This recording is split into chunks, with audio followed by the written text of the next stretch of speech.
سلامونه ملګرو، امید لرم چې ښه به د خپل فیسبوک پاڼې نه درسره مخاطب یم او ښکلی زیړ مازدیګر دی، د جمعې ورځ ده. دا واړه چې دی نو ټاس الوځئ. ټاس چل درځي هلکه؟ ها ټاس یې څونه برګو؟ ها دا ټاس کم دی یاره. ها دغه چې دی نو دغه ټاس دی او دوی دا الوځئ. مطلب ځینې ځایونو کې دا روایات چې دي د ټاس الوځولو یا داسې نورې چې کومې لوبې دي، بلورې شوې، ټیکان چې ورته وایي سوات کې، نو هغه ختمې شوي دي.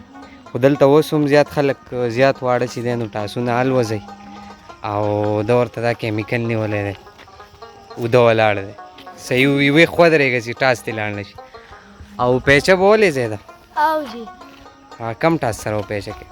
دغه تر ټاسان دي او دوسره به ولم ها نو خوا پسې لاړ شه که نه، ستا ټاس خو دا دی. او ورسره بیا زمونږ د دې کلي د ښکلی ماحول هم وینئ، څومره ښکلی موسم دی. زیړ مازدیګری په پېښور کې دی، بیا مو ماښامۍ په پېښور کې دی.